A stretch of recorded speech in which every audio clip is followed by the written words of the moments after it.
Why is Singapore one of the top choices for retirement? Huh? Really? Isn't Singapore one of the most expensive cities in the world? Hello, sky-high property prices and ridiculous car prices with COE shooting through the roof. So why would Singapore be considered one of the top choices for retirement? As we Singaporeans always say, sure bo. Well, before I set some context to today's video, a short introduction. I'm John, one half of the corporate breakout couple. In 2020, my wife, friend and I retired young in Singapore, and we love making retirement videos. Okay, let me set some context. First, I'm addressing Singaporeans and permanent residents, and because this group of people will have no issues staying in Singapore for the long term.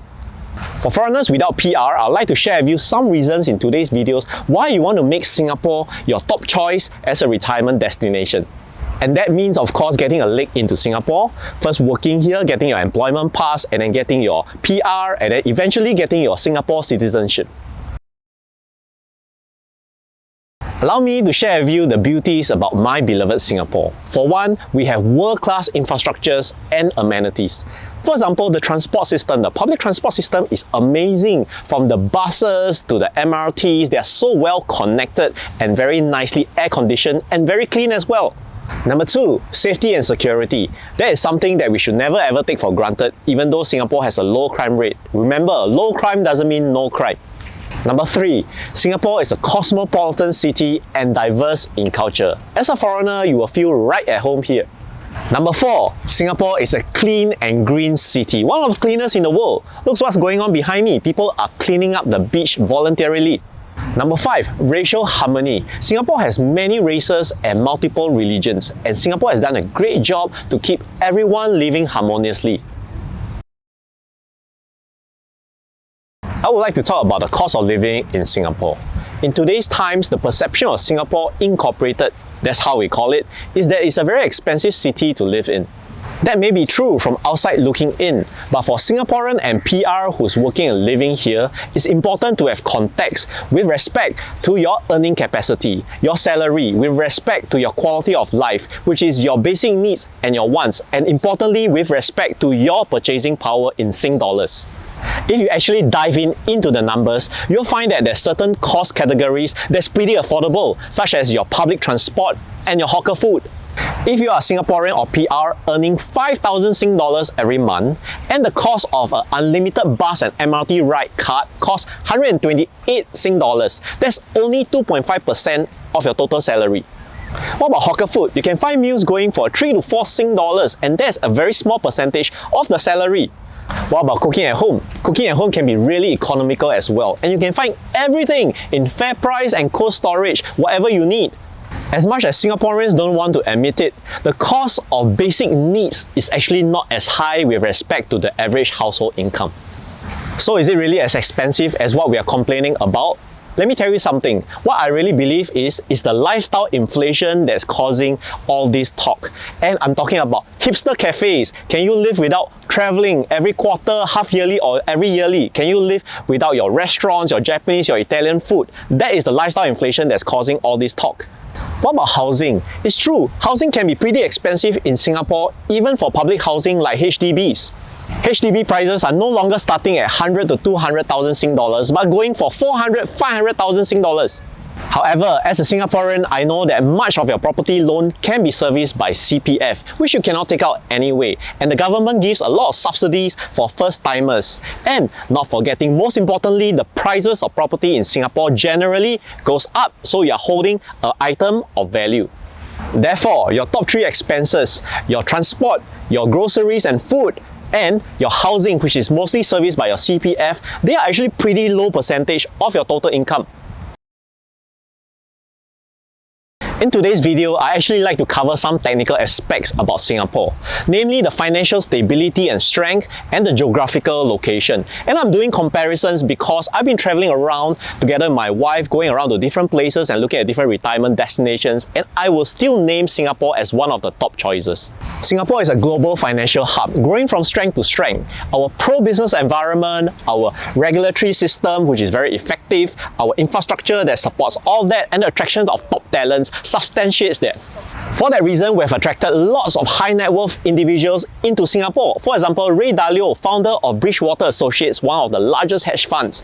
And we have Google co-founder Sergey Brin. They set up family offices here during and after the pandemic. And we also have high net worth individuals who have converted to Singaporeans like Eduardo from Facebook. You have Li Xiting, you have Forrest Lee who are from China. We have lots and lots more bringing more money into Singapore.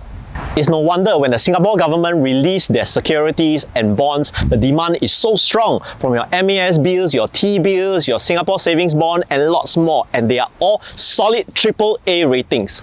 All that is pointing to Singapore being a safe haven for your money. One of the important aspects of this video that I would like to cover is the Sing dollar currency strength and the purchasing power. This is one of the important things for you to recognize as a retiree in Singapore holding Sing dollars. You know that your dollar will work really hard for you because of the strength of purchasing power that you can buy, whether it's for imported goods or traveling around. So this really supports your retirement lifestyle and your means. I'd like to share with you some charts on the foreign exchange between Sing dollars and other currencies like your US dollar, Japanese yen, Aussie dollars, your pounds, and how it has performed to share with you why our Sing dollars has increased in purchasing power over the years. Let's look at Sing dollars versus Malaysian ringgit, which I'm pretty sure Singaporeans and Malaysians are familiar with. This is the last 20 years chart starting from 2003, which the Sing dollars to ringgit was at 2.2. Today, it has hit a high of 3.5, one of the highest. So you can imagine the appreciation that Sing dollars have strengthened against ringgit just by 20 years. For those of you who are old enough, you'll know that Sing to ringgit was actually at parity, which is 1-to-1 in 1980. Here's the Sing dollars against Aussie dollars, one of the major currencies for the last 20 years. The earlier 10 years from 2003 to 2013, you can see that for Aussie dollars is stronger than Sing dollars, around 0.8 on average, with the exception of Lehman Brothers, the great financial crisis period in 2008-2009. After which you can see that from 2013 onwards, there is a steady increase of Sing dollars appreciation against Aussie dollars to around almost 1.15 today. How about the performance of Sing dollars against the other major currencies? So for the last 20 years, this is the chart for Singapore dollars against British pounds. In 2004-2003, it was around 0.31, 0.32, and it's gone up to over 0.6 today, almost double. And what about Sing dollars to euros? That was around in 2005, around 0.5. Now it's around 0.7 against euros. What about another major currency? Yen. In Japanese yen, in 2003 was around 1 Sing dollar to 62. Now it's around 1 to 108, 109. So the appreciation for the last 20 years has been very drastic and major for the strengthening of Sing dollars. What about Sing dollars against the greenback, which is the US dollars? So in 2003, 2004, it was around 0.6 and hitting a high of 0.882 around 2011. And then normalizing to around 0.7 to hovering around the range of 0.73, 0.75 for now. So why has Sing dollars not appreciated against the greenback as much? Well, that's because USD is currently still the world's reserve currency. Based on data from IMF as of Q2 2023, they are at 58.88% market share. And what that means is countries of the world are holding their foreign exchange reserves in USD. That's why the US dollar continues to be the dominant currency, with euros at a distant second at almost 20%, and China renminbi is 2.45%, still miles away from USD. And what that means is when the US Federal Reserve prints money, the rest of the world follows along because USD sets the precedence. How does the dynamics of all this currency impact you as an individual in terms of inflation and the eroding of your currency. Now let's look at this chart. This is the Federal Reserve debt from the Central Bank of US and how much debt they're holding till date. Starting from 1971, when the gold standard was taken off, when President Nixon decided that US dollars are going to be backed by the government. That's when fiat currency was born, and you can see debt has started to increase steadily, linearly actually, until around 2007, 2008. And what happened was the global financial crisis, the housing crisis, where Ben Bernanke, the Federal Reserve chairman, decided to go heavy into quantitative easing, printing of money heavily. You can see from a debt of around 9-10 trillion. This is trillion, not millions, trillion, all the way for the last 10-15 years till around 32 trillion as of today.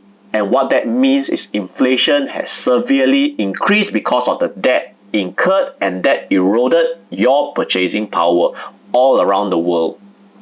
Friend and I talk a lot about inflation and quantitative easing, about money printing and all the different money dynamics in the world, because we feel there is a need to raise awareness in this world in terms of financial literacy. And that's one of the key reasons why we started our Breakout Academy, talking about finances, talking about breaking free, breaking out of the rat race, and talking about early retirement, because we really like to help people to find their feet in this world so that they can then make powerful choices for themselves. Do check out our Breakout Academy. I would advise you to not look at Singapore as a single retirement destination. The world is our oyster. Traveling is the way how we can gain experience and really open up our eyes. What am I talking about? For example, Singapore is an international hub, a regional hub for businesses, for example, your finance industry. Do the same for your retirement as well. Use Singapore as your hub so that you can go around the region, especially Southeast Asia like Malaysia, Indonesia, Thailand, where you can stay for 6 months, 1 year, depending on the visa requirements. But use Singapore as a hub so that you can really explore all the different destinations in your retirement life. That brings me to my next point, diversification. When you travel frequently and you're exposed to different countries, different cultures, and let's say their stock exchanges, their housing market and all that, you will feel more inclined to want to invest in the different places. Why? Because when you diverse across countries, you diverse across currencies and different assets, that actually hedges your risk and reduce your risk of ruin. So Singapore is actually in a perfect sweet spot position to dance with the rest of the international community, and the government has done a fantastic job to do that so that we stay very up to date, very up to tune, and our Sing dollars holds its currency strength and continue to strengthen actually for us to improve and increase our purchasing power to stay strong and relevant. And as a retiree in Singapore, your savings and investments are protected here in Singapore, and you really get to stretch your dollars. And as the Singapore government is doing a great job to grow Singapore economically strength to strength, you will continue to enjoy a stronger purchasing power. Many people feel very stressed living in Singapore because of the fast-paced environment. However, you think about it, that is true for any metropolitan city that's very competitive. However, if you are a retiree or early retirees like Fran and I who have time freedom, you have plenty of opportunities to explore different aspects of Singapore in a very slow pace, comfortable, taking public transport everywhere with no rush, and there's no crowd like East Coast Park today at the beach. There's hardly anybody, and we get to really go to different shopping malls and enjoy our time to explore Singapore. What about costs? Actually, in Singapore, you have lots of choices. For example, coffee. It can be as cheap as $1 in a local kopitiam or hawker center. Or you can go to Ya Kun and Toast Box, which is slightly more expensive, about 2 Sing dollars. Or if you really want to splurge for specialty coffee, it can go as high as 6-7 Sing dollars. It's really your choice. The point I'm driving at is don't limit yourself. Create your life by your own design. Think out of the box. Singapore can be your home base for retirement, but you also can have multiple regional bases for you to enjoy other countries as well. And perhaps for those of you with kids, you can retire early as well. Think about this, when you're in your 50s, your kids will have grown up. You can also enjoy your life to the fullest and think out of the box, and you don't have to restrict yourself to only one locality. Given a choice, would you consider Singapore as your top retirement destination? I'd like to hear from you below in the comment section. Do comment the reasons why you would or would not. We hope you have enjoyed a different point of view about Singapore today. Do hit the like button and subscribe to our YouTube channel to join our YouTube family. See you in the next video. If you are interested in breaking out of the corporate 9-to-5 rat race or embark on your early retirement journey, do check out our Breakout Academy where we'll support you further on your goals.